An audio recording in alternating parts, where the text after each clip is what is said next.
I am Madison Timmons. I'm Chris Susie. And we're paranormal specialists who live in the most haunted city on earth, Savannah, Georgia. Every day is Halloween in our line of work, so join us as we spin true tales of haunts, murders, and disturbing Savannah history.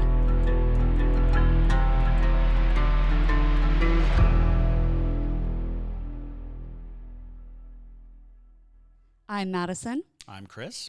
And welcome to the most haunted city on earth. Hello, and welcome back to another episode of the most haunted city on earth. My name is Madison Timmons. I'm Chris Susie. And I'm JT Timmons. And today we have another top 5 list for you. Top 5. Yeah, since y'all ate that one up the last time we did it. Yeah. It was a really good episode, for talking about all the spooky places you can stay. And so we decided to do another one. And this is going to be the top 5 hauntings that are still currently active in the U.S.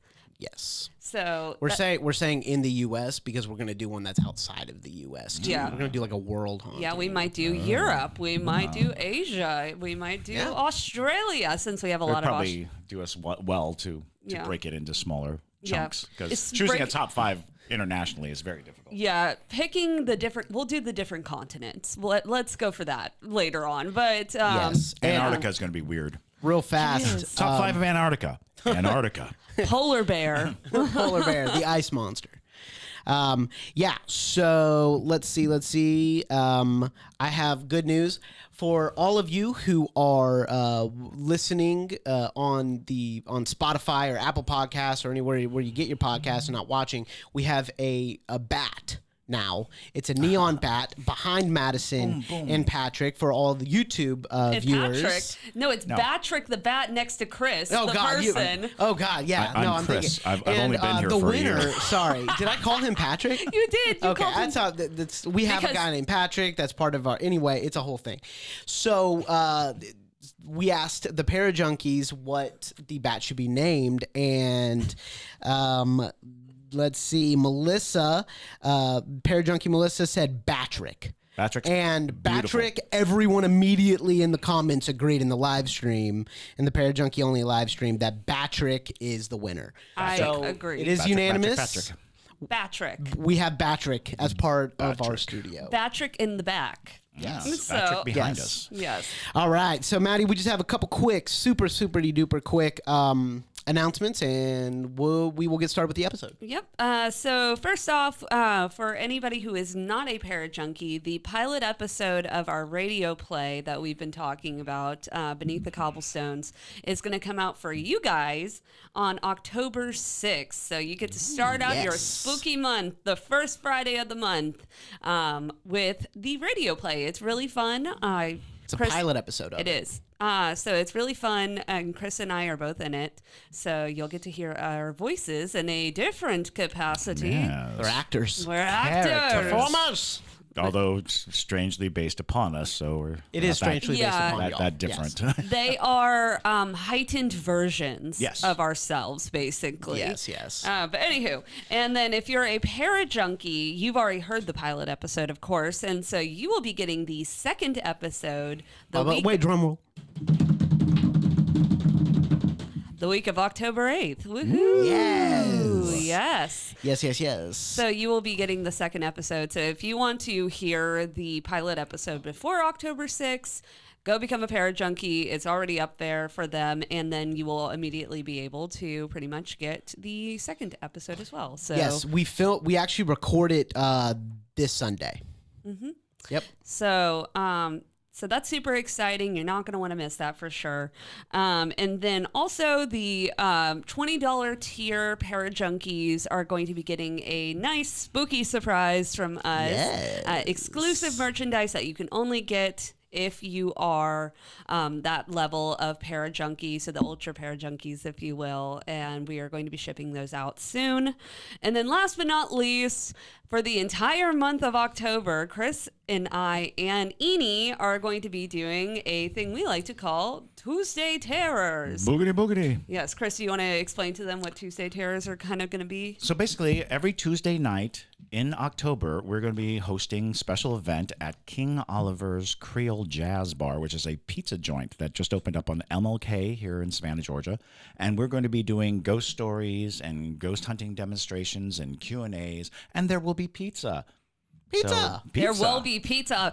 Who doesn't like pizza? Pizza and ghosts. Spooky pizza ghosts. And also, I believe that investigation might be Parajunkie only, but we did investigate King Oliver's and their coffee shop behind that's attached to it. Basically, it's the same people. Agatha's, we did an investigation couple months ago, and so if you want to see us investigate that before you come to see Tuesday Terrors, I know for sure it's on our Patreon. So. Yes, and the workers at the location, they have lots of ghost stories about events that have been happening pretty frequently ever since they started renovating the place.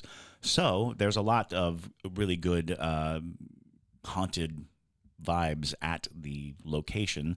So you come have pizza at a haunted location and listen to ghost stories. And on Halloween, there is going to be a haunted pizza party. Yeah, which is going to be super awesome. It's going to be a costume party with prizes, and there will be trivia with prizes. So prizes. So if you like prizes and you want to go somewhere in your costume, and it'll be early enough so that you won't have to stay up until midnight to exactly party. Or if you have plans at midnight, you can come to us first. Yes, exactly. So we'll have a link for that soon, and it'll be in our description as well. So also, Chris is wearing merch. I am wearing some merch. He's wearing merch. We have merch on our website, hauntedcitypodcast.com, if you want to, hit that one up.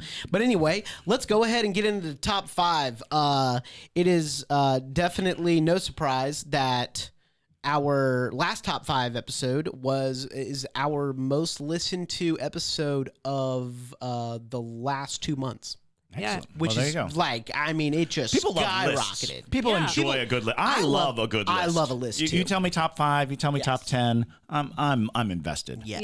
Yeah. We are now going to be converting, I guess, into a Watch Mojo type style. Well, I mean, it's going to be one of the segments because it proved to work. So why not, right? I know. Tis a joke. No, you'll still get to hear us blather on. But anyway, so let's start out with number 5. Number 5. Number 5. So number 5 is the Sorel Weed House. Dun, dun, dun. Probably one of the most active haunted houses in Savannah. Oh, absolutely. In general. And, we like to include a Savannah place on all of these lists because, well, duh. I mean, that's like our whole thing. And it's our whole thing.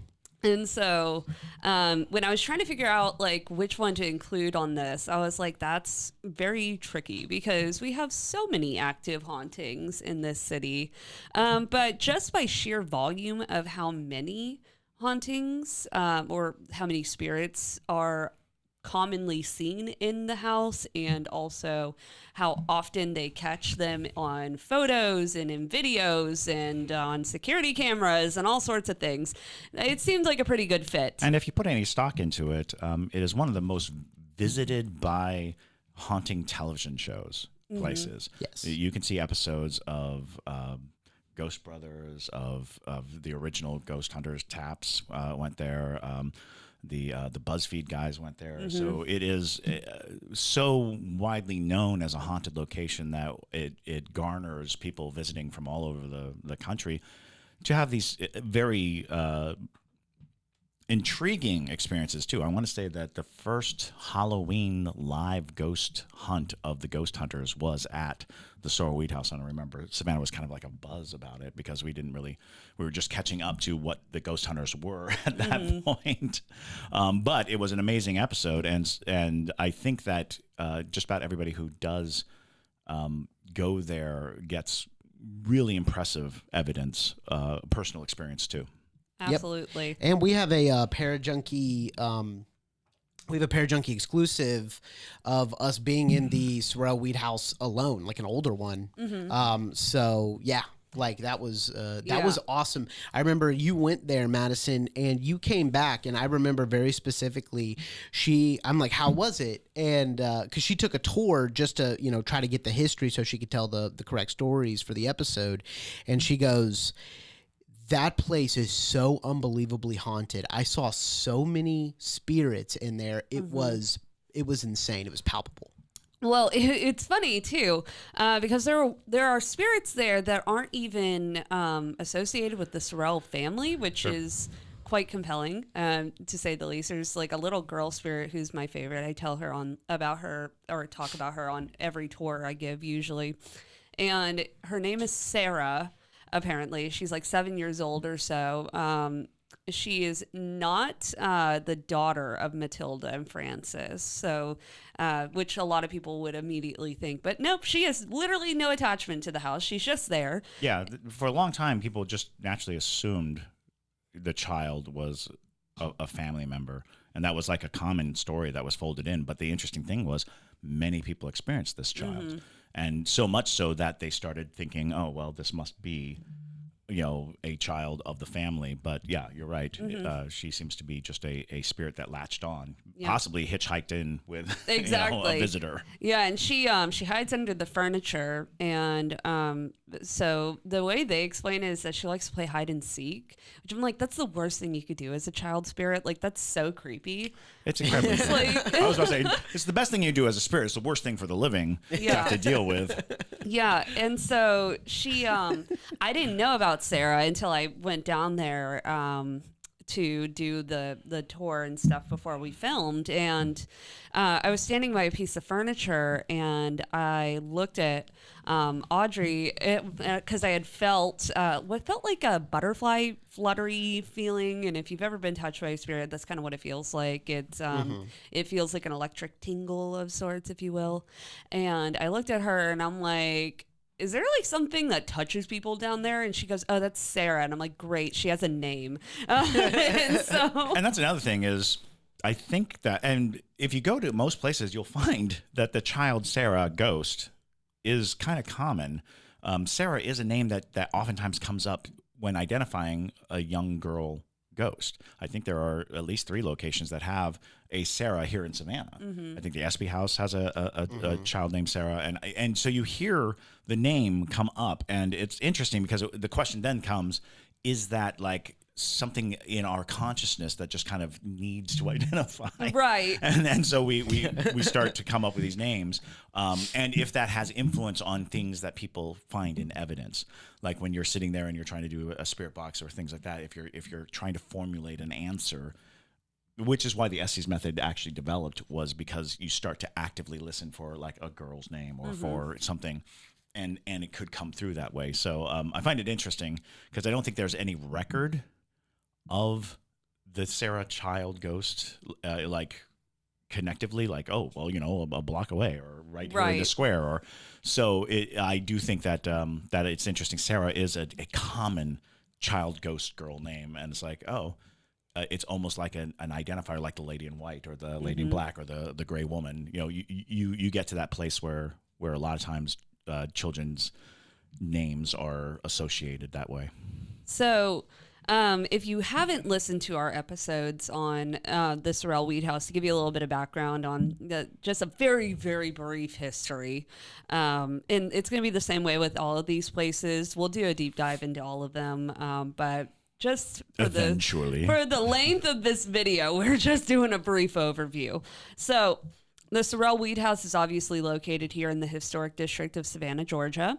It has been one of the longest standing houses to be associated with hauntings and paranormal in Savannah, and the house is often the top of the list for most haunted sites in Savannah to visit.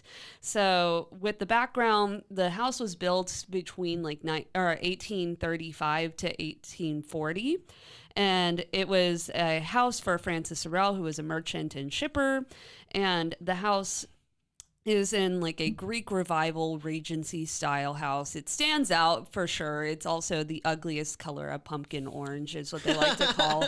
I think it looks like baby vomit, but that's just me. It's such a terrible color. And fascinatingly enough, a lot of people complained when they painted it this color. So much so that there were people trying to put an injunction in it for the historic marker, but they actually found original paint samples from the plaster, and it's like that is the color of the original house. They didn't, that's not. They were trying to restore the color. They weren't trying to, have this garish-looking house. Yeah, it was a garish-looking house. Yeah, so Francis Sorel just had bad taste in paint. Yes, well, it's interesting because a lot of people don't realize that colored paint was a sign of affluence. In order to use colored paint on these houses, that's why you see a lot of red doors, because red was a very expensive color. But when you see those muted colors like salmon or these orangey colors, it's because they couldn't afford to paint the whole place red because it costs so much. So they were using the tint to show that they were wealthy, to show that their house isn't just a plain white or isn't just, the natural color of whatever it is. Exactly. So, but for like their main ghost stories, the number one story really falls into Matilda. It does. So Matilda, basically, how the legend goes, and there's a variety of different ways the story is told, but essentially, Matilda was was very in love with Francis. Francis was unfaithful to Matilda. And the way they spun the story is that Francis and the servant Molly, who was one of Matilda's best friends, not only her servant, they had a relationship of sorts. We came to later find out that it was not a consensual relationship in any form, which was not uncommon for the times. But Matilda allegedly would walk into the room and find Molly and Francis in bed together. And the way that they made this seem was that was the breaking point for her. But there is evidence that shows that Matilda had been suffering from postpartum depression. She also had a variety of other mental health issues, but back in that time they just referred to any type of mental health issue as the vapors, hysteria. And so it was not ever obviously looked into, and Matilda would eventually take her own life. Now, this is where a lot of the discrepancies come in, because some people say that she jumped off of the balcony and landed into the courtyard, but at that time that would have just been slate. Because it was not the actual courtyard that it is today. And also the balcony is not very high. So unless she fell directly on her head, that would be... Well, even more damning is the fact that, according to records, the Sorels did not live in the house when Matilda died. They had actually already moved out, and the house had been transferred over. But intriguingly enough, in that first Ghost Hunters Halloween special, I think that they were in Molly's quarters when they heard screams for help, and it makes that concept of her abuse like, oh, wow, that's terrifying. And they still play that EVP still to this day, which is very interesting. And Molly also had a very sad ending because she was found hanging from the rafters of her quarters because she had a private room because she was over the carriage house. Yeah. Exactly. She was so beloved by the family in that way that she got special treatment and all that jazz. Still not great, but better. And so there's a lot of speculation that she did not take her own life. Right. Because the classic story seemed to suggest one of, a series of sad and tragic, romance and entanglement, but it's probably much worse than we think. Absolutely. And unfortunately, the history is muddied, and so there's only so much you can find on it, but that's for the most part the speculation of it. But Matilda and Molly are some of the two most commonly experienced spirits in the house. But you see, people who come into the house have seen Matilda. They have seen Molly. Matilda is usually spotted in the parlor or on the balcony, and Molly is usually seen in the carriage house, and also, interestingly, in the carriage house. Well, just that area of the property in general is just tense and depressing in general. Yes. But people who have depression when they go into Molly's quarters, oftentimes they have really intense emotions come through, whether they're sensitive to spirits or not. And it's not uncommon for people to not be able to stay in that room. So I feel like with Molly especially, a lot of what she went through is what people experience more so than an apparition. But they're not the only ones. People hear disembodied voices oftentimes. There have been a number of times where people will hear loud music coming from the house and there's nothing happening. Extravagant parties. It was actually well known to be like the party place. As a matter of fact, the square is named Madison Square. Mm-hmm. And it was because President Madison and his wife Dolly would come to the parties thrown at the Sorel Weed. And they were just party animals. Oh yeah, they were super party animals. They threw a lot of parties. Just insane. Yeah. Party animals. Exactly. And the parties, they said, would be spilled out into the square. Yeah. Mm-hmm. So the whole square would be just alive in this party that originated in the Sorel Weed house. Yeah, and supposedly he demanded subwoofers everywhere. That's right. Yes. And it was all Daft Punk. Yes. He wanted them windows to rattle. They're like, okay, drop it. And so, yeah. I would also like to say that if you are, they are not anyone who is paid us to advertise them, but we can say that they are amazing. This house is super haunted, and you should definitely visit. Mm-hmm. Yeah, they have day and night tours, and it's just really cool history overall. Paranormal investigations too. They're able to find so much of its history, through the renovations that they did, and that was only 15 years ago or so. But they found drafts of Robert E. Lee's letters. They found old Revolutionary War artifacts on site. So it's a really cool place. Yeah. Calvin, the GM, he's really cool.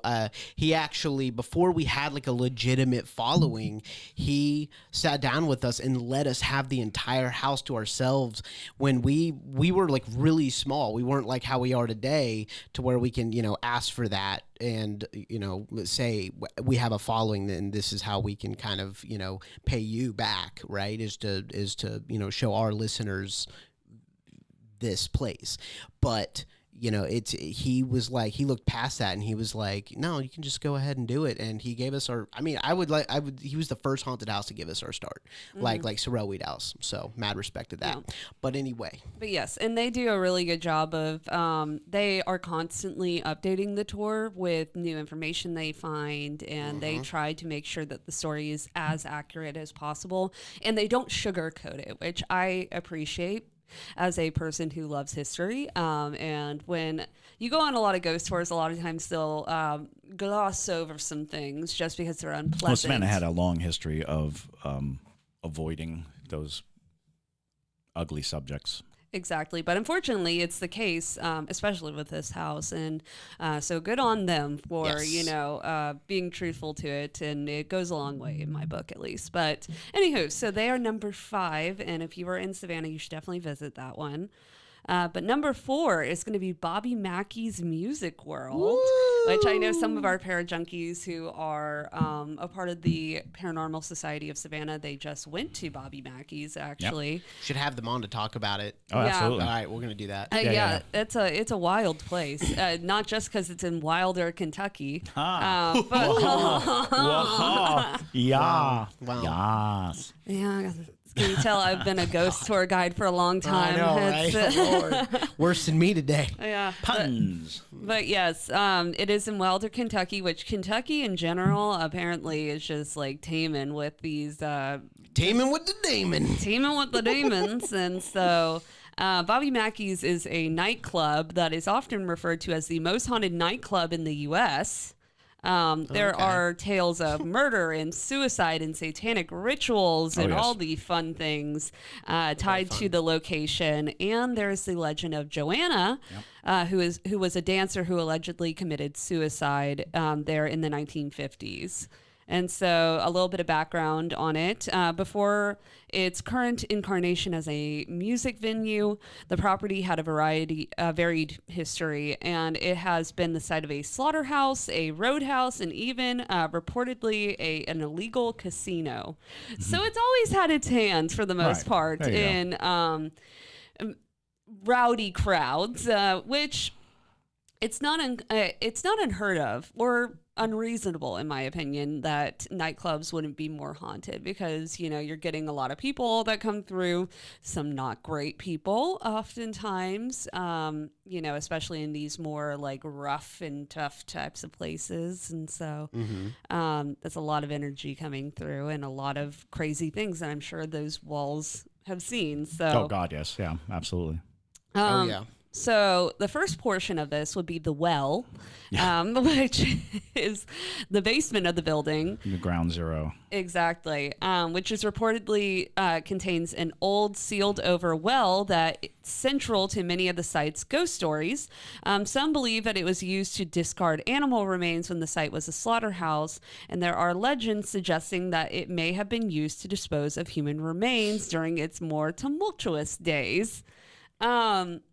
Which this is rumored. For our friends at the Paranormal Society, if you got any of the skinny on that, let us know if that was actually what it was used for. That's just how the story goes. But yeah, in the next few episodes, I'm going to try to get them on. And we'll talk about Bobby Mackey's, because I've been meaning to do that for a while. Yeah, that would be cool. Because you see this a lot with places that if they have rumors of satanic rituals, human sacrifice always comes up, which is it's a rare thing, but when dealing with underground and criminal organizations, the idea of having to dispose of a body is a more common thing. So if you're thinking that you're running illegal gambling, if you think you're doing some kind of organized criminal activity, having a well that at your disposal, right, that you could just throw some things into, because I think that is probably more in keeping with what went down, is because of criminal enterprises and the very nature of a place that was designed to dispose of body parts, of animals.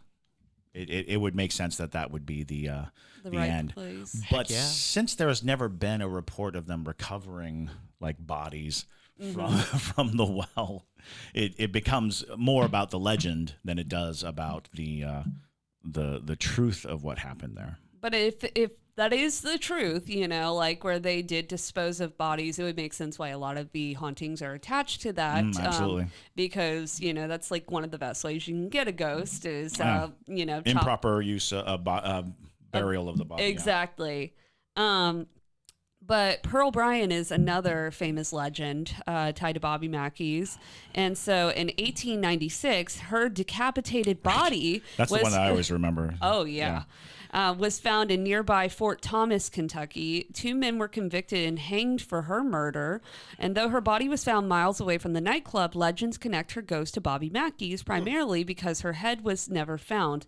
And some tales suggest it was discarded in the aforementioned well. Ooh. And so, again, this is why it's like, it's all hearsay. Have you heard of anybody seeing a headless ghost at Bobby Mackey's? So I have. And that's the whole thing, is the there's a lot of demon talk of Bob Mack. I'm sure we'll get into that in a sec. But I've known people to come up with independent stories about either, and it's interesting because I've talked about this before. I'm not afraid of headless ghosts, and I'm afraid of everything. But headless ghost just makes sense to me. It's like, how's it going to find me? Right. I mean, it can't bite. I'm just going to move over here. And, exactly. But I think someone got an EVP that was like my head, and it was like, what does that mean? And they didn't know about, the Pearl story. And so it's fascinating to think about, because I think the head floating around makes more sense to me than the body walking around, right? Because the head's where all the observation stuff goes on. That would make the most sense, but not everything in the ghost world makes sense. But anywho, That's fair. So Joanna is probably their most famous ghost. Joanna was supposedly someone who fell in love with a singer at the club, and after her pregnancy and the subsequent murder of her lover by her disapproving father, she is said to have taken her own life in the basement. And lots of people have claimed to have seen her apparition and even heard ghostly singing. I feel like this story particularly lives on because everybody loves a good ghostly love story. Oh, yeah, and absolutely. like tortured love. Yeah. Oh yeah. And again, I don't know how truthful all of that is, if that would be the reason why. Kind of a wonderful observation of this place and of the area when you take it into consideration, the power of folklore and the power of that. Gather around, I'll tell you a story. Let me weave you this tale, because these tales are very tightly put together.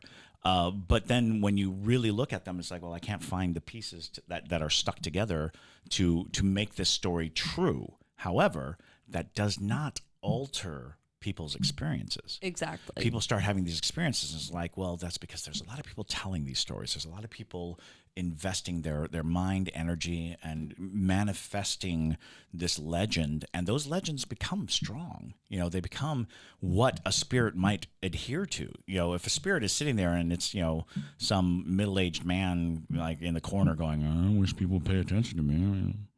My name's Joanne. I used to sing here, and I killed myself for my boyfriend. And people are all of a sudden paying attention to that spirit.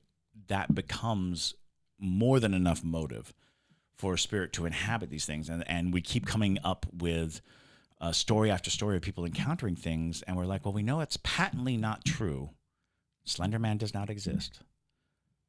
But people do have these experiences, and people do have these things. And it's like, well, what's happening?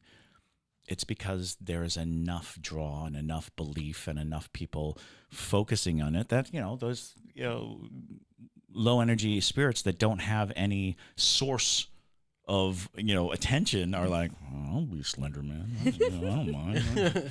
I'll just wipe my face off and freak you out. Exactly. Well, and that's the thing is like, because a lot of these hauntings could be a variety of different spirits, like a singing spirit in a former and still currently nightclub. Right. Not Absolutely. unheard of. And just residually, right. Music absorbing into a property and then being heard later. That is, certainly possible. So not going to say that Joanna's not there, but I just don't know how this, just because I couldn't find any factual that's just bits, it. We've all heard the story, but when you start to really dig, you're like, oh, it's just a story, but it probably came from somewhere. Exactly. Or probably rooted somewhere. And for all we know, it happened at another location and just found its way to Bobby Mackey. Exactly. But it's a great story. It's regardless. a good story. And people love it. People love a good, forlorn lover. I mean, exactly. we have one at the 1790, and we have a hard time verifying that story. Because, again, we have a lot of people throwing themselves to their deaths in Savannah from heights that would not kill you. Right. I'm sorry. Head first, 6 Yeah, you have to land on your face and then your butt. Yeah. I mean, that is the only way you're going to die from the height in question. We were talking, not even really a true 2-story jump. Yeah. May not even break a bone. Yeah, you got a swan dive, right? Yeah, swan dive. It's... But any Parajunkies on the live, if y'all have been to any of these places, let us know. Yeah. Chime in. Yeah, Chime in and tell your story. I'll read the comment. Yep. And so some other experiences that people have had there over the years include staff, and this is from staff, patrons, paranormal investigators. People have been physically attacked, such as being scratched and pushed. I know you like that, JT. Yes, I do. And they love saying it's a demon, but more than likely, what I usually tell people, because it's not very common for a demon to just be hanging out in a place like that.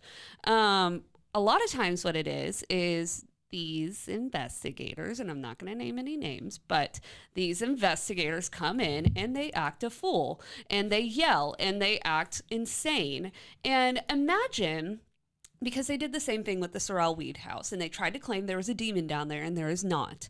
And so, sorry to ruin that for anybody who wanted to believe that, there's not. And so, oftentimes they'll go down there, but imagine if somebody walked into your home and started calling you out and getting really aggressive and being ridiculous. You would want to punch them too. You know, it's like... Well, and also to keep in mind, especially in the cases of people who constantly find these aggressive spirits, it's very likely that the aggressive spirit is actually attached to the person and not the place. People are far more likely to be haunted than houses. People are far more likely to be drawing energy and having spirits crowd them in. And if you get an aggressive spirit attached to you, it will lash out. It will do these things. So if you go to a place that has a high charge, enough energy for that spirit to come through, you know, you start to ask yourself these questions. It's like, if you show up in a place that you've never been, that you have no attachment to, and all of a sudden you hear your name being called or it comes through, it's probably more likely that there's a spirit attached to you. You know, if it behaves the same way, if it always pushes you in a certain way when you're going up and down stairs, if it scratches you a certain way, and you're doing it in multiple locations, that's when you start to go, oh, you know what? Maybe it's not the place. Maybe it's the person. Exactly. So, just saying. But anywho, obviously people see dark shadow figures, they hear music and all that jazz. But the funniest thing, and I'll leave this for this one, is the club has fully embraced their haunted reputation. Yes, they have. And at the entrance, they have a sign that warns patrons that the establishment is haunted and that management is not responsible for any of the actions of the resident ghosts. There you go. And I love that. So one day we'll make it to Bobby Mackey's and we'll tell you if there's a demon down there. The rash of credit cards, numbers that have been stolen. What's going on, ghosts? Exactly. So moving on to the next one. So number 3 is the Whaley house in San Diego, California. I actually knew nothing about the Whaley house before this. Oh. Yeah. JT is also, I know it's hard to believe nowadays, but yeah, JT's still very new to the ghostly scene. So he's learning with y'all. Yeah, I never watched the paranormal stuff. I was always obsessed with horror films. I never watched like the paranormal reality stuff because I grew up kind of just not like knowing that Ghost Adventures or whatever it's called was most likely a joke. Right. We aren't naming names, but you know, it's I don't know. They're all called Ghost Adventures to me. They're not. But it's, you know, it's fine. Anywho, so the Whaley house was once a family residence, a granary, and a courtroom, and the Whaley house has seen its share of history and death. Several members of the Whaley family died in the house and is also said to be haunted by the spirit of Yankee Jim Robinson. Yankee Jim. Which is so interesting for San Diego because that sounds like something that would be in the middle of like... Right? You know, like Arkansas? Yeah, exactly. Sometimes you just got to embrace the name. You know? Exactly. So Yankee Jim Robinson was hanged on the property before the house was built, and visitors have reported seeing apparitions, feeling cold spots, and hearing unexplained noises. So some background. The Whaley house was built in 1857 by Thomas Whaley on land that was apparently once a cemetery. Great way to get a ghost again. Yeah. So that's how you start. So the house has served multiple purposes over the years, including the residence, a store, a courthouse, and a theater at one point. So Thomas Whaley and the family, the Whaleys are central figures in the home's ghostly lore. Members of the family, including Thomas, his wife Anna, and their children, are believed to still linger in the house. Visitors are reported seeing apparitions resembling the family, hearing footsteps, and smelling Anna's perfume. All not super uncommon. For hauntings, especially for residual hauntings. For residual hauntings, a lot of times it is smell, like perfume. Like if it's a really distinct perfume, you'll get that ghostly waft, but usually it's because she probably wore it very often. Yeah, you could do a paranormal investigation for $95 there. Very Yeah, I'm nice. looking That's at pretty it. cool. What, 95 per person, which is not horrible. They give you all the equipment and stuff, so that's dope. That is pretty interesting. They claim to be America's most haunted house. That's a I've bold heard that claim before. statement. That is a bold claim, bro. But Wow. Okay, heard. anywho, so on to Yankee Jim. So before the house was built, James Yankee Jim Robinson was convicted of grand larceny and was hanged on the property. Back when stealing things could end you at the gallows. Exactly. And so Thomas Whaley, who witnessed the execution, still chose to buy the land and build his family home on it. He was like standing there at the execution. He's like, you know what? This is a pretty good piece of property. Nice land. He was like, you know what? This seems like a good place to keep my family. Let's do it. And so he did. Maybe Yankee Jim will scare away Exactly. robbers. And it's said that the ghost of Yankee Jim haunts the Whaley house, with many visitors reporting hearing his footsteps. That they believe they believe he's still walking around the house. Again, I think that might just be a fun story, and we're just attaching it to a residual haunting. But you know what? I'm not going to say I've never. Give him the Yankee Jim. Give him the Yankee Jim. You know, it's a cool story. It's just a fun name too. Exactly. So they Get back, Yankee Jim. They also have theater ghosts. Yes, of course. So the second floor of the house once served as a theater, and there are reports of ghostly apparitions associated with this part of the home, and some say they've seen spectral figures of actors or heard the faint sound of a phantom audience. So that's just a bizarre thing, you know, if you're on the second floor of a house and you just start hearing applause. Right. Like, Well, thank you. well, thank you very much. Just dusting. There's also children's spirits, and so there are stories of Violet, who was the Whaley's youngest daughter, who took her own life in the house, and some believe her spirit is still lingering because of that. And additionally, a small red ball often appears bouncing down the hallways, which many attribute to the spirit of a child. Well, Yeah, I mean, that would make sense. And I'm all for that. So did they just like put a ball out? Like, how did the ball get there? Did they, just say like, I wonder what would happen if we just like left this here? And so Well, that's what we did in Washington, Georgia. yeah, it's pretty Remember true. that? Yeah, we literally just left a bunch of like cat balls everywhere, and we're like, Touch it. Touch that. Yeah, Play with it. and they did. And they did. So there's also physical sensations. So people have experienced sudden cold spots, the feeling of being watched, or the sensation of unseen hands touching them. Also not very uncommon with haunted houses and things like that. Yeah. But yes, the Whaley house, though, does obviously have a reputation as being a haunted location, but is well known that even the U.S. Commerce Department has recognized it as being haunted, which is pretty cool. You don't usually get people who are like academics who are like, I love or when that officials. officials that claim anything is haunted. So when you do get it, it's pretty cool.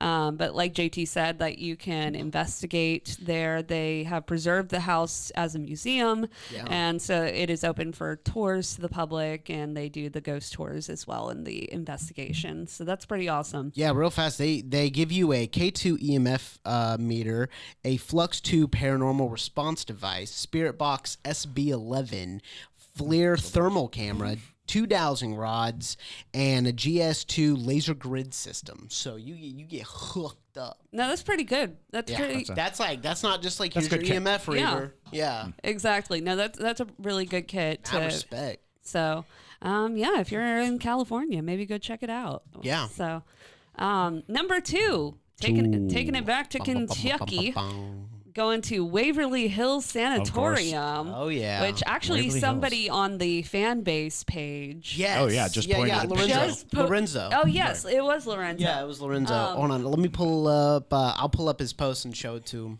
Yeah. Waverly Hills, I mean, it's just notorious at this point. Absolutely. Yeah. By the way, we do have a Facebook fan base page. If y'all want to join and keep up with our craziness, it's pretty chill. Yeah, it is. Just a heads up. Yeah, it's mostly people posting ghostly memes and lots of memes. Photos and all sorts of fun stuff. It's called the Most Haunted City on Earth fan base, and it was started by Ashley Warner and Don Nielsen, I believe.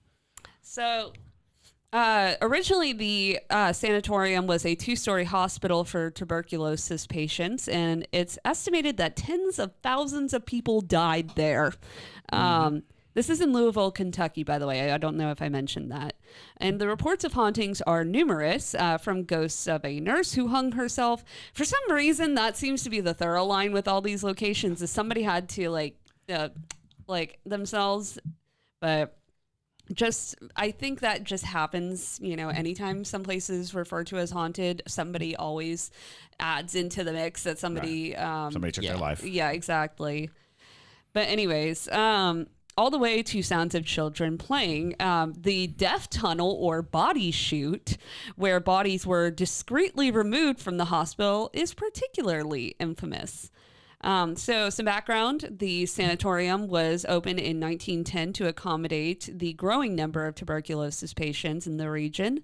And tuberculosis was a significant health threat in the early 20th century, and many patients came... It still is, by the way, people. Is it really? Is still one of the highest killers in the world. Yeah, well... I thought you were meaning in the U.S. I was like, are we in the middle of an epidemic of tuberculosis there is again?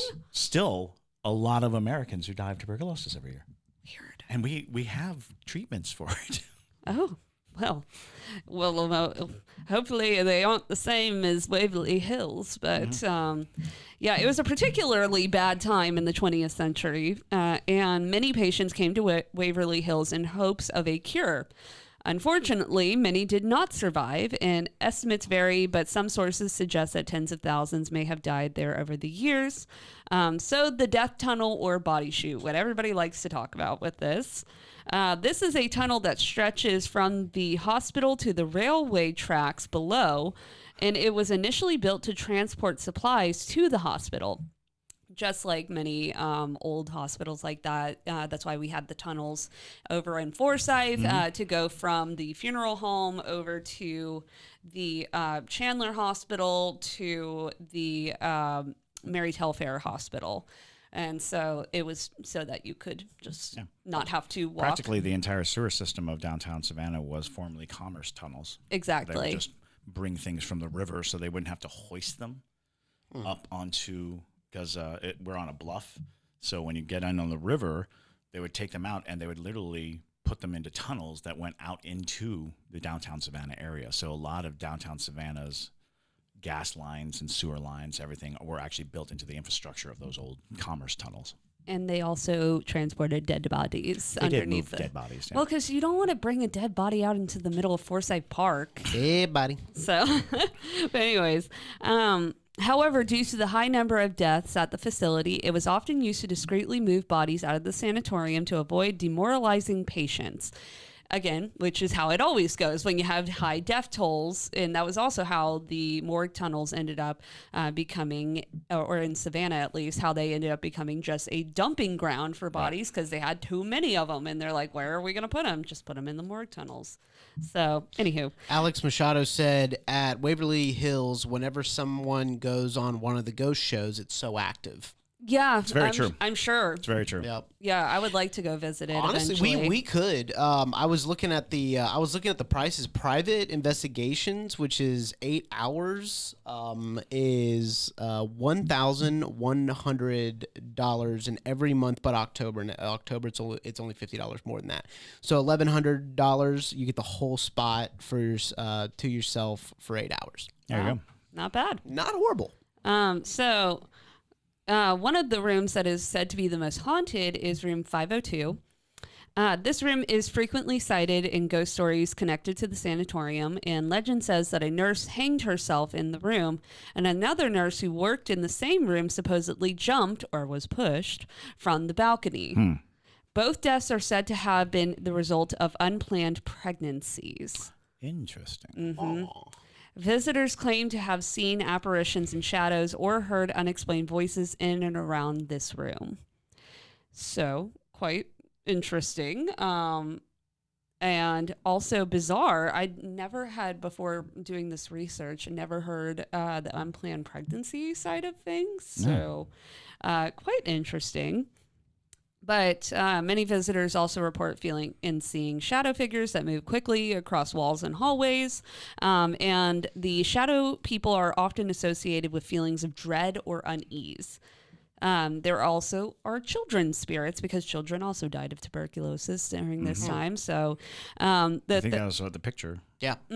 Seemed to be a small child. Yeah, I already showed it on Yep. And so the third and fourth floors, which once housed the children with tuberculosis, are said to be particularly active with those spirits.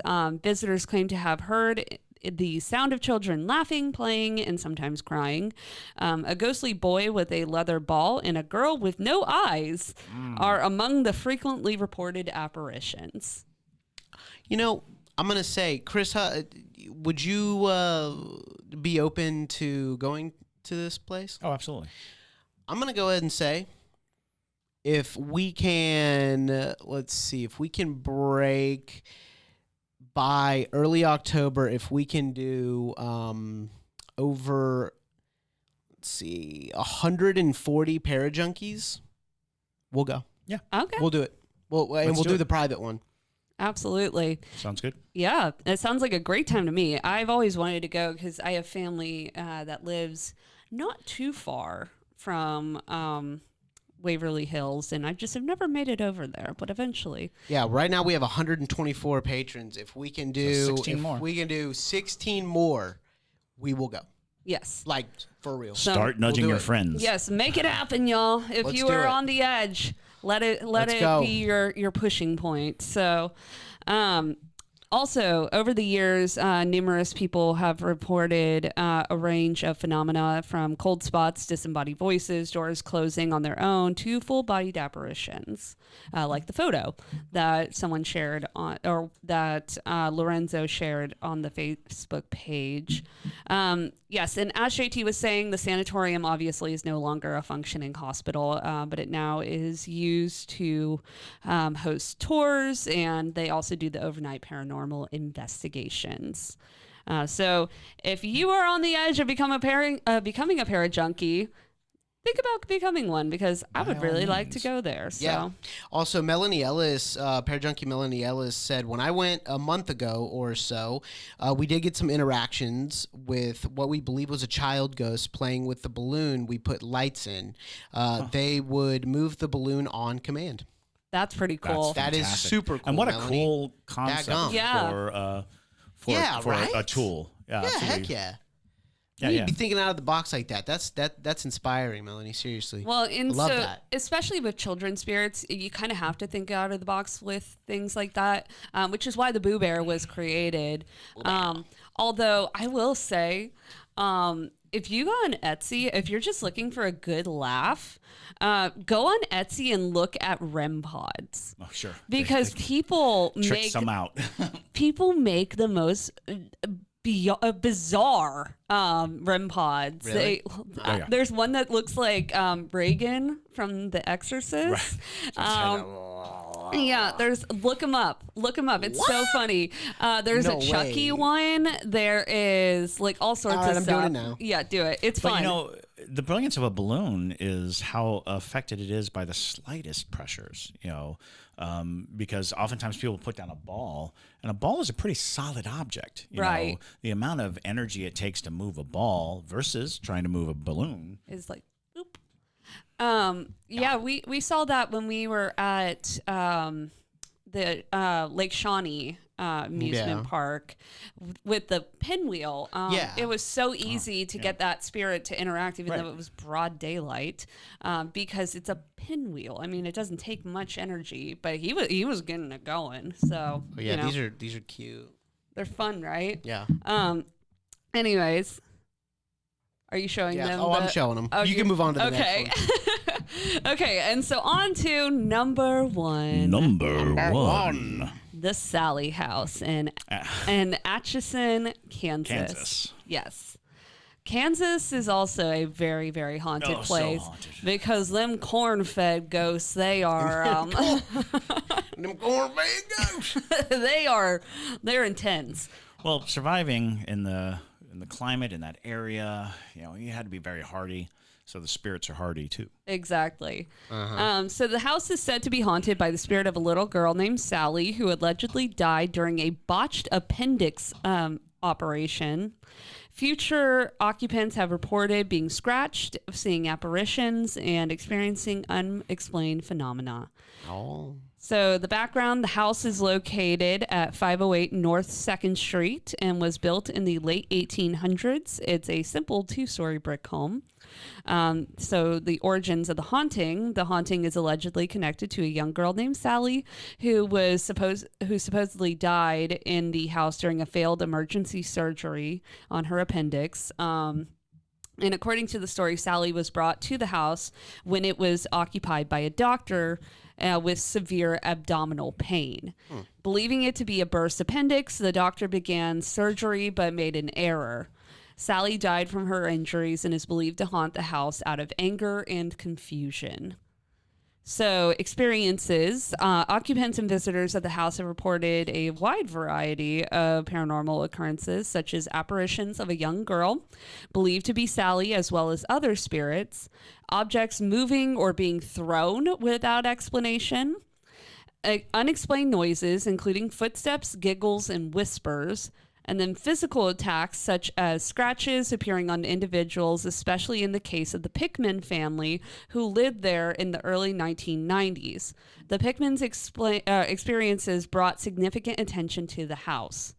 Some of the other theories, though, do include there's a theory suggesting that there might be more spirits than just Sally in the house, which is what I personally believe, because it's not super common to hear children's spirits scratching people.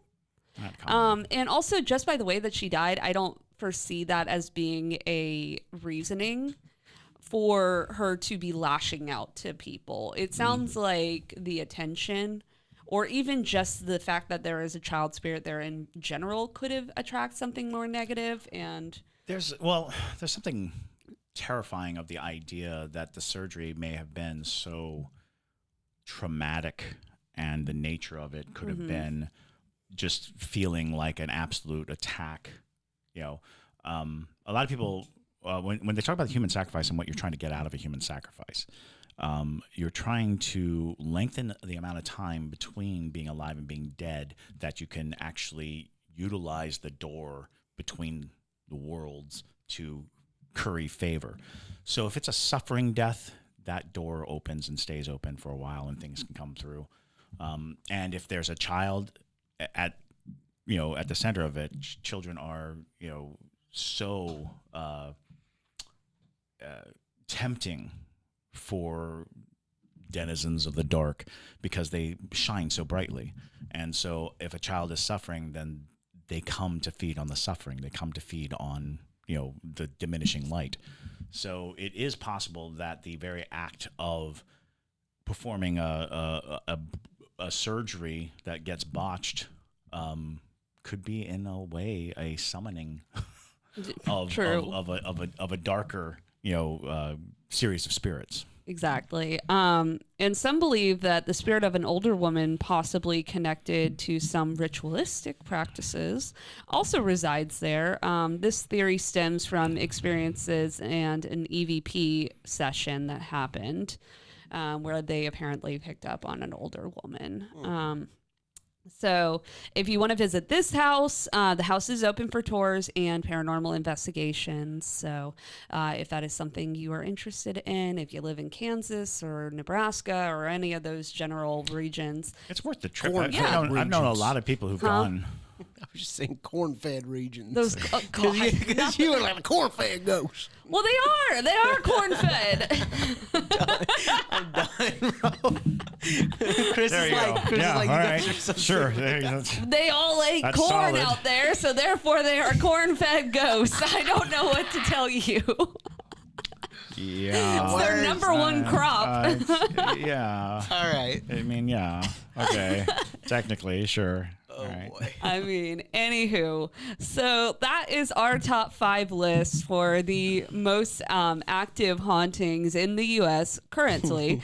So if you want to see us do more top 5 lists, let us know. I could just picture our like a listener in Nebraska listen to that all like pissed off, like in their basement hiding from a tornado. Just eating This corn. got worse and worse. Stop talking, JT. Yeah. Blue 1967 Ford pickup outside. Oh my God. All I said was corn fed. There is a lot of corn out in that area. So We love our Nebraska listener. this is Kansas. Are you sure? First of all, this is Kansas, not even Nebraska. I don't know how Nebraska got pulled in. All I said is that if you live in that general vicinity, go there. Nebraska is, right there. The Yeah. Story Top Arts of- Workshop said Batrick is flagging you to stop. Yes. Stop. Please stop. Please stop. Oh, Please God. stop talking, JT. That's so funny. But anyways, so thank you guys so much for listening to today's episode. Yes. And if you are interested in becoming a parajunkie, you can find us over on Patreon. And if we get 16 more patrons or parajunkies, Waverly. we're going to Waverly Hills. Hills. So, so that we can go meet all those fun ghosts. Poke a ghost in the face. Yeah, or I get poked in the face again. Oh, yeah, sure. Yeah, if you missed that one, we went. Oh yeah, Yeah, we went live. When is this episode airing? that was that was a live stream. Well, I know. When is this episode this episode? airing? Oh, Tuesday. Okay. So when you're hearing this, it would have been just a few days ago, about 5 days ago. Basically, we did a live stream in the old Exchange's dungeon. The Provost Dungeon. The Provost In Dungeon. Charleston, South Carolina. Yes, and I got poked in the eye by a ghost on camera. So, Yes. yeah, so if you missed that, become a parajunkie because they have access to that They do. indefinitely. They get to watch live pokings. Yeah, all the time. So, anywho, anyways, so let's wrap this up before we say anything else. But with that, my name is Madison Timmons. I'm Chris Susi. And stay spooky, y'all.